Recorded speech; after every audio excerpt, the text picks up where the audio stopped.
ایک کارواں سرائے میں بھٹیارے اور ایک ہندوستانی سوداگر کا جھگڑا ہو رہا تھا۔ دونوں میں زبردست تو تکار ہو رہی تھی۔ باقی مسافر جو سرائے میں ٹھہرے ہوئے تھے انہوں نے آ کر پوچھا کہ کیا معاملہ ہے۔ بھٹیارے نے غصے سے کہا، دیکھیے جناب، یہ عجیب شخص ہے کہ کھانا کھا لیا اور قیمت ادا کرتے ہوئے اسے موت آتی ہے۔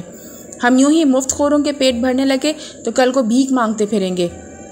ایک مسافر نے سوداگر کی طرف دیکھا، جناب آپ خاصے معقول اور آسودہ حال نظر آتے ہیں، آخر آپ اس غریب آدمی کے پیسے کیوں نہیں ادا کر دیتے؟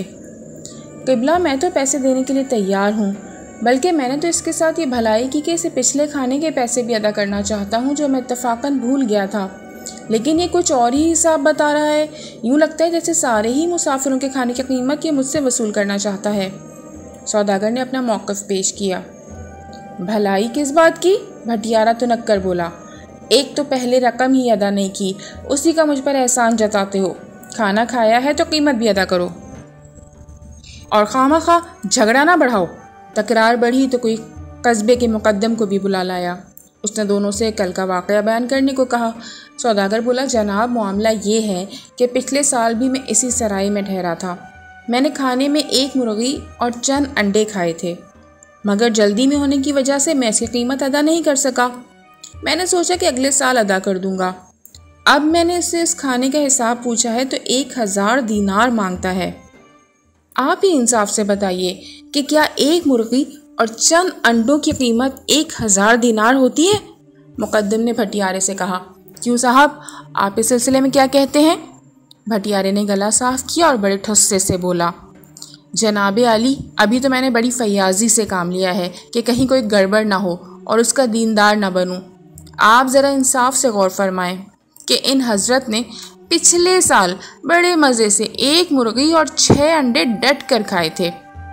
اب اگر وہ مرغی زندہ ہوتی اور میں وہی 6 انڈے اس کے نیچے رکھ دیتا تو ان میں سے چوزے نکل آتے، وہ چوزے بڑے ہو کر انڈے دیتے تو میں ان سے بھی چوزے نکلواتا۔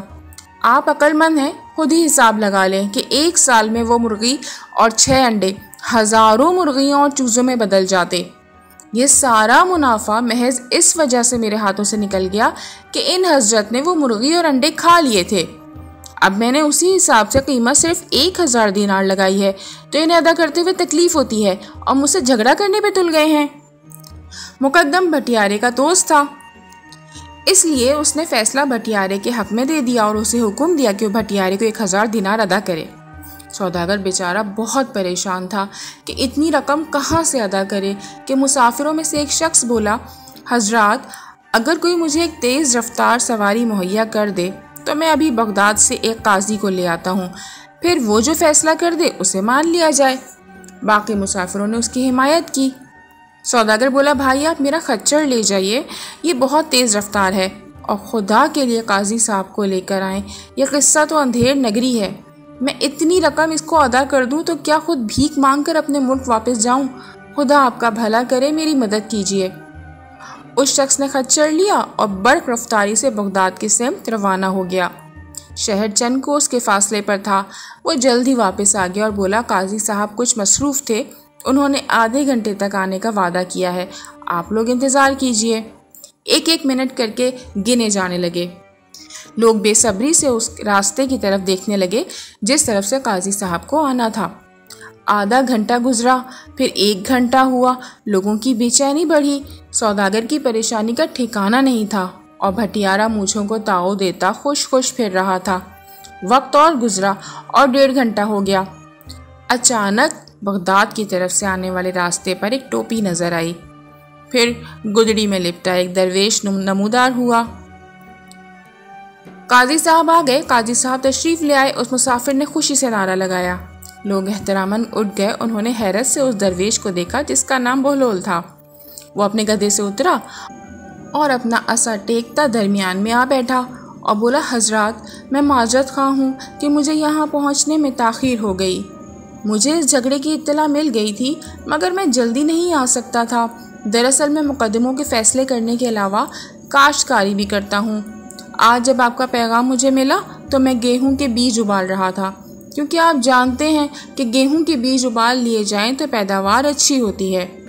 بس وہ بیج ابالتے ابالتے ہی مجھے اتنی دیر ہو گئی۔ میں ایک بار پھر آپ سے معافی کا خواستگار ہوں۔ مقدم اور حاضرین حیران ہوئے۔ بھٹیارے نے غصے سے کہا، جناب آپ کیسے قاضی ہیں جو گیہوں کے بیجوں کو ابال کر بوتے ہیں؟ آپ نے مقدمے کا فیصلہ کیا کرنا ہے؟ کیوں نہیں جناب، میں بالکل درست فیصلہ کروں گا انشاءاللہ۔ اور گیہوں ابالنے پر آپ کو تعجب کیوں ہے؟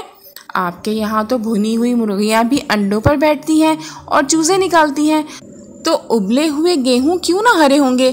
لوگ چونک گئے۔ مقدم بھی اپنی جانبداری پر شرمندہ ہوا اور بولا، سبحان اللہ حضور، آپ نے تو بات ہی بات میں فیصلہ کر دیا۔ نہیں، ابھی فیصلہ ہونا باقی ہے، اور وہ یہ ہے کہ بھٹیارہ اور سوداگر اپنے دل سے رنجش نکال دیں اور دونوں گلے ملیں، اور بھٹیارہ آئندہ بھنی ہوئی مرغیوں کی اولادوں کی قیمت مسافروں سے وصول نہ کیا کرے۔